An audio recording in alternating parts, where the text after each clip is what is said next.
McCarthy and McCarthyism, a book that you must read, and Ann Coulter says it's the second most important book in back of the Bible. That is Blacklisted by History by M. Stanton Evans, one of Buckley's, I think the editor of the National Review for decades and decades and decades. Blacklisted by History about the true story of McCarthy, and couple that with getting Andrew Breitbart's Righteous Indignation, which goes through the whole, not just Andrew's journey, but the whole thing about the Frankfurt School, Herbert Marcuse, the Marxism, because Marx, not communism. The economic system failed. None of the CCP guys in Beijing ain't communists. Trust me. They got a form of state capitalism. The Russians were not communist. They're Marxist.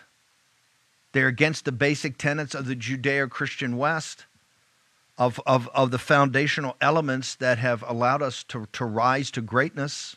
They hate that. And you see critical theory, critical race theory, and then what? Queer theory or critical queer theory, whatever they call it.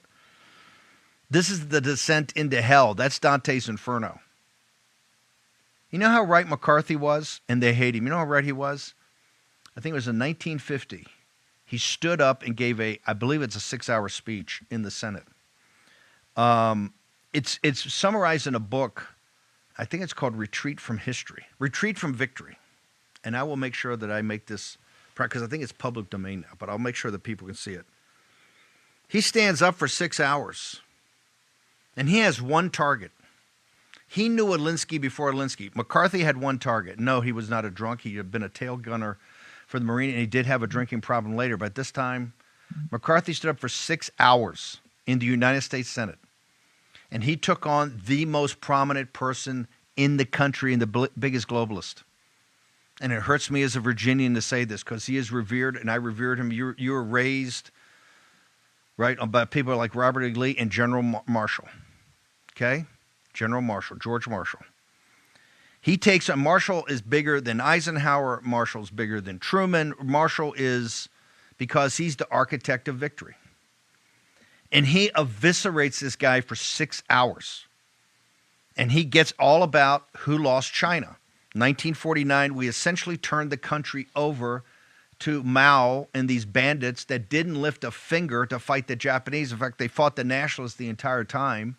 And because of Edgar Snow and some neo-Marxists that went over there and wrote these glowing biographies about these agrarian populists, right, these agrarian reformers, right, they took this murderous dictatorship was already in the making. And oh, this is so fantastic. We turned the country over to them in 1949. The Chinese Communist Party, they know this because in 1989, 50 years later, when they collapsed again because the Chinese people, Lao Beijing, had a belly full of it again, guess who bailed them out? Bush sent Skrokoff over, and we, the United States government, you, with all the blood that we had given in the Pacific, everything of all those islands of Tarawa and Peleliu and Saipan and all of it, and all the dead over in the air raids over Japan, all the naval vessels left from Pearl Harbor all the way through, Coral Sea, add it all up. We gave China, which was the Imperial Japan, the whole fight was about China. And we gave it to the communists. Your government gave it to the communists, and McCarthy called them out. For 6 hours, he went through chapter and verse why we didn't go to Berlin, why he held up Montgomery and Patton from going to Berlin when we're like 50 miles away. That has never been explained. Why did we stop? Why did we let the Red Army go? Why did we arm Stalin? They were our allies. The Russian people were the great allies. They gave in their blood to defeat the Wehrmacht. But why did we keep arming Stalin after 1943 when it was obvious he was going to crush them? The State Department and FDR's administration were rife, not just with communists. I'm talking KGB informants, KGB officers, and people like I.F. Stone and Alger Hiss that lied and covered up by the same people on Morning Joe today. The exact same people lied to the American people. And McCarthy stood up in the Senate and he called out Marshall. He had the guts and the balls to take on a guy that was essentially a god in the United States. If you had a secular god, it was General Marshall. And he took him on. And he field stripped him. him. He field stripped him. Of how could we spend all this money and all this blood and win the greatest tragedy in world history? How can we be the victors?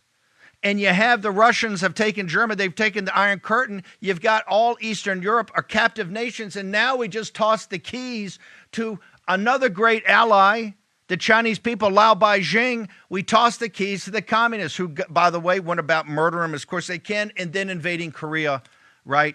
And there we had to defend our great allies in South Korea, or in the Korea Peninsula at that time.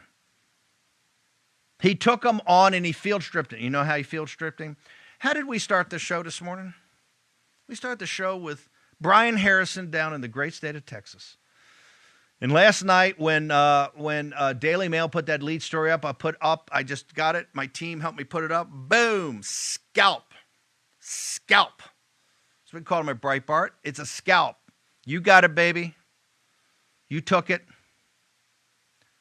90 days after McCarthy went into the Senate and gave that speech, 90 days, General George Catlett Marshall resigned and retired from public life because of had to spend more time with his family. 90 days. And never gave a retort. So when you see the George Clooney, thing, Edward R. Murrow, that's all afterwards. That's all afterwards. The main event is he took down the globalist who knows what side he's working on. And if you read all the biographies, and I've read them all on McCarthy, I think there's 9 or 10 big ones, they give a little tiny piece of him taking down Marshall. He took him down, and the guy didn't even defend himself because there was no defense of it. You've been betrayed by this government for decade after decade after decade. These globalists and these Marxists that have been in business with these global Marxists for decades and decades and decades, you're seeing the manifestation of it now. And these public schools, the public schools and private schools ought to be designated as terrorist organizations too, a way they are molding these children into unhappy, unfulfilled, and oftentimes murderous. To themselves, the suicide rate's through the roof, depressed, angry, lashing out. That just doesn't happen. These little kids go in with the bright eyes and all that, and look what they're turning out. Look what's in the Reddit channels. Look what you saw in Utah. No. There can be no half measures here. If you want a half measure, get away from me. There's plenty of people want half measures, and there's plenty of people that want to unify and sing Kumbaya. God bless you. Go do it. We ain't going to do it. We'll unify after we win, and we'll unify on our terms.